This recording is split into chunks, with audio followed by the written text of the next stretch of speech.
ফাতেমার নামের বিচার। বিশ্বনবী বললেন, ও হাসান, আমার মেয়ে ফাতেমার আবার কি বিচার, কি অপরাধ আমার ফাতেমার?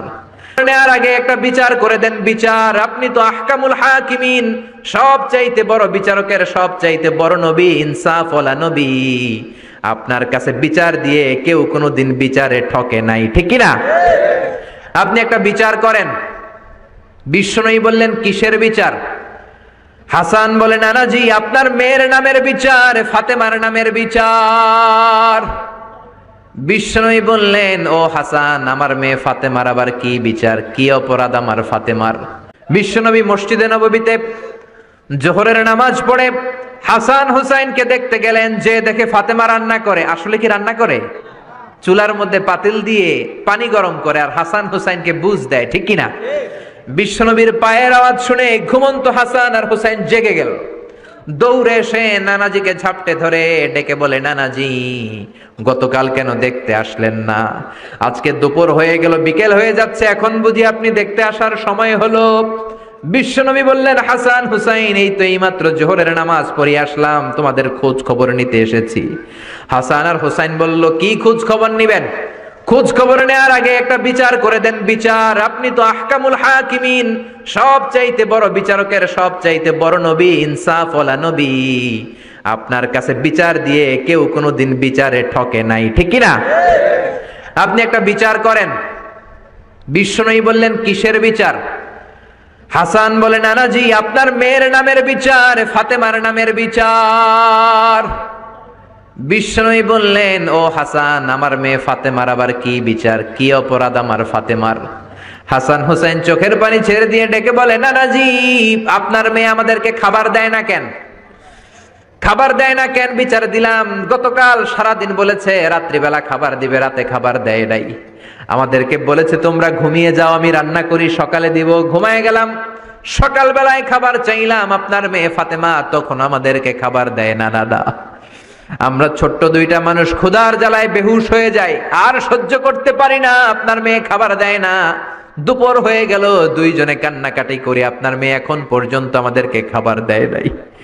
আমরা দুজন তো আর সহ্য করতে পারি না, কেন আপনার মেয়ে আমাদের সাথে এমন করে? আপনার কাছে বিচারে দিলাম, আপনি বিচার করেন। বিশ্বনবী আর কি বিচার করবেন? ধা ধা করে বিশ্বনবী চোখের পানিগুলো ছাড়েন, হুসাইনকে জড়িয়ে ধরলেন, হাসান রে জড়িয়ে ধরলেন, ডেকে বললেন, হাসান রে, কাছে আয়।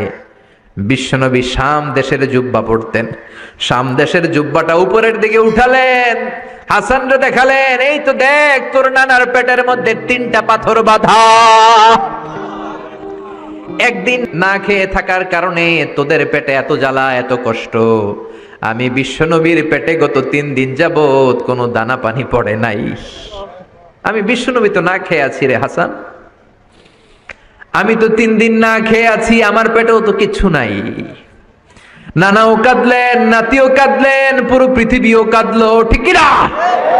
ওই কঠিন ক্ষুধার দিন, ওই কঠিন দুর্ভিক্ষের দিন বিশ্বনবী যদি তার স্পেশাল দোয়াটা করতেন, জান্নাত থেকে জিব্রাইলকে দিয়ে খাবারের বস্তা পাঠিয়ে দিত কে? ওই দিন বিশ্বনবী দোয়াটা করে নাই। আমার জন্য, আপনার জন্য, আমাদের জন্য দোয়াটা এখনো আসরাডাই। হাজার ব্যথা বেদনার পরে ফিরে আসনি তুমি আপন ঘরে, দিনের আলো তুমি ছড়িয়ে দিতে, চলে গেলে মদিনায় মক্কা ছেড়ে। হে রাসূল, তোমাকে ভুলি আমি কেমন করে?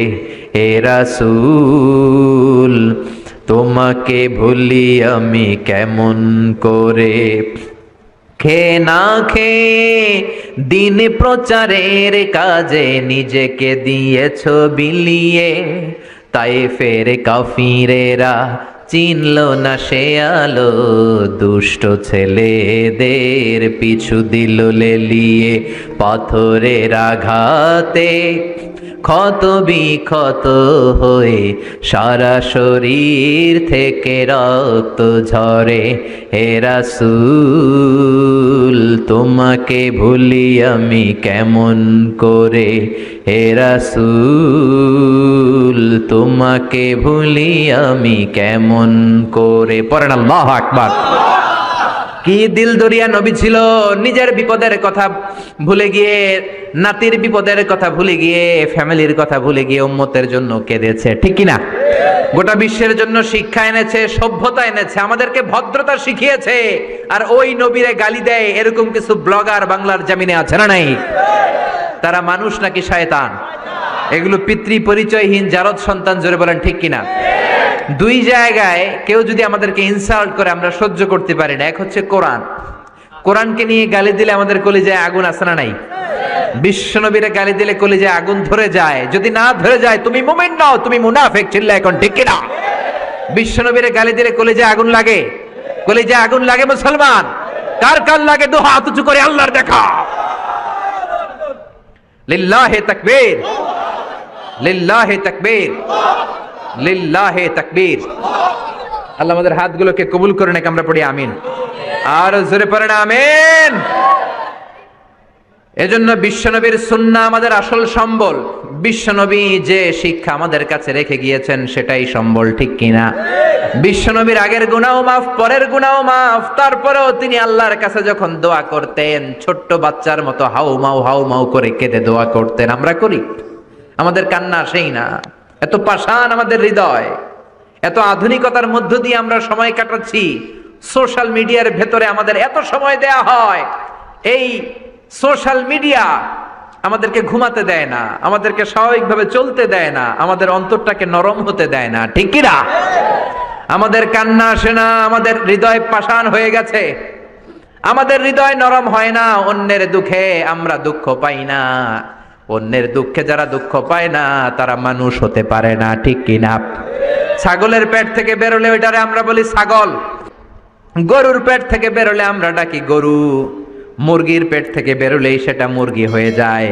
কিন্তু মানুষের পেট থেকে বেরোলে সেটা মানুষ হয় না, ওইটারে মানুষ বানাতে হয়, ঠিক কিনা? এই দুনিয়া এখন তো আর সেই দুনিয়া নাই, মানুষ নামের মানুষ আছে দুনিয়া বোঝাই, সেই মানুষের ভিড়ে আমার আসল মানুষ নাই, ঠিক কিনা? আসল মানুষের বড় অভাব। অন্যের দুঃখে কাঁদবে, অন্যের জ্বালা নিজের অন্তরেও জ্বালার সৃষ্টি করবে, সেই মানুষ আর নাই, ঠিক কিনা? বিশ্বনবীর আগের গুনাহ নাই, পরের গুনাহ নাই, তারপরেও মুনাজাতে হাউমাউ করে কাঁদতেন। তিনি দোয়ায় বলতেন, আল্লাহ ইন্নী আব্দু কবনু আব্দি কবনু আমাতিক নাসিয়াতি বিয়াদিক। ও আল্লাহ আমি আপনার গোলাম, গোলামের ঘরের গোলাম, বান্দির ঘরের গোলাম। আল্লাহ আমি আপনার গোলাম, গোলামের ঘরের গোলাম, মানে আমার বাপ আব্দুল্লাহ আপনার গোলাম, আমরা গোলাম বংশের। সুবহানাল্লাহ। গোটা বিশ্বের শ্রেষ্ঠ মানুষটা নিজের গোলাম বলতে দ্বিধাবোধ করতো না, বলতো আমি আপনার গোলাম, গোলামের ঘরের গোলাম, বান্দির ঘরের গোলাম, নাসিয়াতি বিয়াদিক। আমার মাথার চুলের ঝুঁটি আপনার হাতের মুঠোয়, আমার চুলের ঝুঁটি আপনার হাতের মুঠোয়, গোলামের মতো যেখানেই টানবেন আমি ওখানেই যাব। আল্লাহু আকবার। এই ছিল বিশ্বনবীর বিনয়। নিজেকে গোলাম বলতে স্বাচ্ছন্দ্য বোধ করতেন, কোনোদিন জীবনে অহংকার করেন নাই। কোনদিন বিশ্বনবী কারোর সাথে মুসাফা করতে যে নিজে আগে হাত টানেন নাই, যতক্ষণ না ওই লোকটা তার হাত টেনে নিয়েছে। সুবহানাল্লাহ।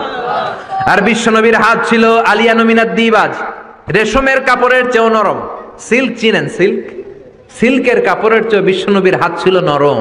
এই নরম হাত মুসাফার মধ্যে যে একবার পাইতো কেউ ছাড়তে চাইতো না, ধরেই রাখতো। আর বিশ্বনবী নরম হৃদয়ের নবী, কেউ যদি না ছাড়ে বিশ্বনবীও ছাড়তেন না। সুবহানাল্লাহ। ওই নবী মুনাজাতে কাঁদতেন। এজন্য ভাইরা এই কথা বললেন না আল্লাহ আমার দোয়া শোনে না, আপনি দোয়ার মতো দোয়া করেন নাই, এজন্য শোনে নাই, ঠিক কি না? দোয়া কবুল হওয়ার রহস্য হচ্ছে চোখের পানি। বিশ্বনবী বললেন দুইটা চোখের পানি আল্লাহর কাছে সব চাইতে সেরা। এক হলো জিহাদের ময়দানে রক্তের ফোঁটা, দ্বিতীয় হলো আল্লাহর ভয়ে মোনাজাতের মধ্যে চোখ থেকে বেয়ে বেয়ে পড়া পানির ফোঁটা। আবার বিশ্বনবী বললেন অনুশোচনার চোখের পানি চোখ দিয়ে নাকের ডগা বেয়ে বেয়ে জমিনে পড়ার আগে ওই দোয়াটা কবুল করে নেয় কে? এজন্য চাওয়ার সময় নিজের ছোট করেন, বলবেন আল্লাহ আমি আপনার গোলাম, গোলামের ঘরের গোলাম, বান্দির ঘরের গোলাম, আমার চাইতে ক্ষুদ্র ছোট কেউ নাই, এমন কোন গুনাহ নাই আমি করি নাই, তুমি ছাড়া আমারে পার করার কেউ নাই, ঠিক কিনা? এরকম দোয়ার মধ্যে নিজেরে ছোট করে দেন, আপনার দোয়া কবুল করবে কে? এজন্য সব সময় চাইবে একজনের কাছে, তিনি কে? একদল আছে বা এক শ্রেণীর লোক আছে, রোগে যখন পড়ে তখন আল্লাহরে ডাকে, রোগ ভালো হয়ে যায় আল্লাহরে ভুলে যায়, আছে না নাই? নির্বাচনের আগে আল্লাহরে ডাকে, নির্বাচন শেষ আল্লাহরে ভুলে যায়, আছে না নাই? সমস্যায় পড়েছে আল্লাহরে ডাকে, সমস্যা নাই আল্লাহরে ভুলে যায়, আছে না নাই? এমন করা যাবে না, সব সময় ডাকবেন। তবে রব্বুল আলামিন বলেন স্পেশাল কিছু সময় আছে, ওই সময় দোয়া করলে দোয়া কবুল করে নেয় কে? তাহাজ্জুদের সময় দোয়া করবেন। ওয়া মিনাল লাইলি ফাতাহাজ্জাদ বিহি নাফিলাতান লাকা আসা আন ইয়াবআসাকা রাব্বুকা মাকামাম মাহমুদা। তাহাজ্জুদের নামাজ পড়লে আপনার মর্যাদা বাড়ায় দিবে কে? আল্লাহ। এখন হুজুর আমরা তো ফজরই পড়ি না, তাহাজ্জুদ কখন পড়মু? তাহাজ্জুদ তো তাদের যারা ফজর পড়ে, ঠিক কি না? ফজরই তো পড়ে না, তাহাজ্জুদ কখন? ফজরের সময় মসজিদের বেহাল দশা। ফজরের সময় যত মসজিদে নামাজ পড়লাম খালি মুরব্বি চাচাদেরকে পাওয়া যায়, ইয়াং ছেলেরা নাই। ফজরের নামাজ মুরব্বিদের জন্য নয়, ফজরের নামাজ তোমাদের মতো ইয়াংস্টার যারা আছো তাদের জন্য, ঠিক কি না? ওয়াদা করো সূর্যপুরের মসজিদ গুলাতে যুবকরা যে ফজরের নামাজে মসজিদ ভরে দিবা, রাজি আছো? রাজি আছো যুবকেরা? এই যৌবন বয়সের ইবাদত আল্লাহর কাছে সবচাইতে প্রিয়, খেয়াল করে বোঝার চেষ্টা করো। যুবক বয়সে যদি গভর্নমেন্ট সার্ভিস করো, বার্ধক্যে উপনীত হলে পেনশন আছে না নাই? অনুরূপ ভাবে যুবক বয়সে যদি ইবাদত করো, বার্ধক্য অবস্থায় ইবাদত করতে না পারলেও পেনশনের হিসাবে তোমার আমলনামায় সওয়াব দিয়ে দিবে কে? এজন্য যুবক বয়সের ইবাদত আল্লাহর কাছে প্রিয়। মসজিদ তখন ধরে যখন আর কাজ করার সুযোগ নাই, মসজিদে তখন যায় যখন কেউ চাকরিতে নেয় না, মসজিদে তখন যায় যখন ঘরের কেউ তার সাথে কথা বলতে চায় না, মানে বয়স হয়ে গেছে 70, তখন দাড়ি রাখে, যখন শেভ করতে গেলে হয় গাল কাটবে নয় ব্লেড ভাঙবে, ঠিক না? এজন্য যুবক বয়সে মসজিদে যাও, এখন তোমাদের রক্ত গরম, যা চাও তোমরা তাই করতে পারো। যেই মুরব্বী বাবাদের দাড়িগুলো পাকা হয়ে গিয়েছে তারাও তোমাদের মতো ওই বয়সটা পার করে এসেছে, ঠিক কি না? দুদিনের দুনিয়া, অল্প কয়েকটা বছরের ব্যবধানেই তোমার চুল পাকতে শুরু করবে, তোমার এই রক্ত গরম শরীরটাও ঠান্ডা হয়ে যাবে, তোমার আশেপাশে আর কেউ ঘুরবে না, কেউ তোমারে ডাকবে না, কেউ তোমারে গুনবে না, চিল্লায় বলেন ঠিক কি না? এজন্য কিয়ামতের দিন বিশ্বনবী বলেন বনি আদম 5টা প্রশ্নের উত্তর না দিয়ে কেউ পা নাড়াতে পারবে না। এর মধ্যে একটা প্রশ্ন হলো যৌবন বয়সটা তুমি কেমন কাজে লাগিয়েছো? যৌবন বয়সে কি ইসলামের পক্ষে স্লোগান দিয়েছো নাকি রাম আর বামপন্থীদের দলে গিয়েছো, ঠিক কি না? যৌবন বয়সে কি তাফসীর মাহফিলে গিয়েছো নাকি মমতাজের গানের কনসার্টে গিয়েছো? যৌবন অবস্থায় তুমি কি কোরআনের অর্থ পড়েছো, ইসলামী সাহিত্য পড়েছো নাকি চটি বই পড়েছো, ঠিক কি না? পাই টু পাই কিয়ামতের দিন জিজ্ঞেস করবে কে? আল্লাহ। চিল্লায় বলেন কে? আল্লাহ। এজন্য তাহাজ্জুদের অভ্যাস করেন। যারা তাহাজ্জুদ পড়ে তাদের চেহারায় একটা আলাদা গ্লেস আছে, লোকটা কালো হলেও যদি কালো রঙের লোক হয় একটা গ্লেস আছে। আমার অনেক কালো বন্ধু আছে, আমি মিশরে পড়েছি, students of more than 100 nationalities, we used to study, stay and dwell in the same place. 100টারও বেশি দেশের ছাত্র থাকতাম। আমার অনেক আফ্রিকান বন্ধু ছিল, কুচকুচে কালো, তেল তেলে, কিন্তু কালো হলো চেহারা একটা সৌন্দর্য আছে না নাই? এজন্য কালো মানুষও যদি তাহাজ্জুদ পড়ে চেহারায় নূর বাড়িয়ে দিবে কে? 2 নম্বরে হলো আযান আর ইকামতের মাঝখানে যদি দোয়া করে ওই দোয়া কবুল করে কে? এটা অনেকে জানে না। আযান দিয়েছে, মসজিদে গিয়েছে, সুন্নত নামাজ পড়ে বসে আছে, কখন ইকামত হবে, আরো 5 মিনিট বাকি, মাথা চুলকায়, আছে না নাই? মোবাইল টেপাটেপি করে, ফেসবুকিং করে, ঘড়ির দিকে তাকায় আছে, ঘড়ির কাঁটাও ঘুরে, ওর মাথাও ঘুরে, আছে না নাই? তো বসে থাকবা কেন তুমি? 5 মিনিট সময় আছে, চাইতে হবে কার কাছে? বাজারে যাওয়ার সময় যেমনি আপনি লিস্ট করে নিয়ে যান, এটা লাগবে ওটা লাগবে, মসজিদে যাওয়ার সময় মোবাইলের টুকি নিয়ে যান, কাগজের টুকি নিয়ে যান। আল্লাহ আমার সুন্দরী বউ লাগবে, বউ দাও, দিবে কে? আল্লাহ। এই বেটা দিবে কে? আল্লাহ। নেককার বিবি লাগবে, দিবে কে? গোল্ডেন এ প্লাস পেতে চাই, দিবে কে? উমরা করতে চাই, পাসপোর্টে ভিসা লাগে না, ভিসা করে দিবে কে? আল্লাহ। দুরারোগ্য ব্যাধি, অনেক ওষুধ খেলাম, অনেক দেশে গেলাম, কোন ডাক্তার ভালো করতে পারে না, কিন্তু ডাক্তারেরও বড় ডাক্তার আছে না নাই? কেউ যেটা পারে না পারে কে? আযান ইকামতের মাঝখানে দোয়া আল্লাহ ফেরায় না। হাদিসে এসেছে দুআউ লা ইরাদ্দু বাইনাল আযানি ওয়াল ইকামা, আযান এবং ইকামতের মাঝখানের সময়টাতে দোয়া করবেন। তারপরে বিশ্বনবী বললেন দুবুরাস সালাওয়াতিল মাকতুবা, ফরজ নামাজের পরে দোয়া করলে কবুল করে কে? আল্লাহ। আমাদের দেশে আসসালামু আলাইকুম রাহমাতুল্লাহ, আসসালামু আলাইকুম, আমিন ইয়া আরহামার রাহিমিন আছে না নাই? এই দোয়া বিশ্বনবী এইভাবে দোয়া করতেন না। বিশ্বনবী সালাম ফেরানোর পরে পড়তেন আল্লাহু আকবার। কি পড়তেন? নামাজ শুরু আল্লাহু আকবার দিয়ে, শেষও আল্লাহু আকবার দিয়ে। তারপরে সাহাবীদের দিকে ফিরে বসতেন। আমাদের দেশে শুধু ফজরের নামাজ আর আসরের নামাজ, এই দুই ওয়াক্তে ইমাম সাহেব ফিরে বসে, ঠিক কিনা? কিন্তু সুন্নাহ হচ্ছে 5 ওয়াক্ত নামাজেই ইমাম সাহেব মুসল্লিদের দিকে ফিরে বসবে। এরপরে বিশ্বনবী পড়তেন 3 বার আস্তাগফিরুল্লাহ আস্তাগফিরুল্লাহ আস্তাগফিরুল্লাহ। তারপরে বিশ্বনবী পড়তেন আল্লাহুম্মা আনতাস সালাম ওয়া মিনকাস সালাম, এই দোয়াটা। এরপরে পড়তেন রাদিতু বিল্লাহি রাব্বা, এই দোয়া। এরপরে পড়তেন আল্লাহুম্মা লা মানিআ লিমা আ'তাইতা ওয়া লা মু'তিয়া লিমা মানা'তা ওয়া লা ইয়ানফা'ু যাল জাদ্দি মিনকাল জাদ। তারপরে আয়াতুল কুরসি পড়তেন। তারপরে বিশ্বনবী 33 বার সুবহানাল্লাহ, 33 বার আলহামদুলিল্লাহ, 33 বার আল্লাহু আকবার। আছে না নাই? এই তাসবিহগুলো আগে আপনি পড়বেন ঠান্ডা মাথায়। এরপরে যদি দোয়া করতে মনে চায়, সম্মিলিত মনে চায় করেন, একা একা মনে চায় করেন, বা হাত তোলা ছাড়া এমনি মুখে করেন, সমস্যা নাই, কিন্তু আগে তাসবিহগুলো পড়তে হবে। চিল্লায় বলেন ঠিক কি না? এই তাসবিহর সুন্নাত নাই।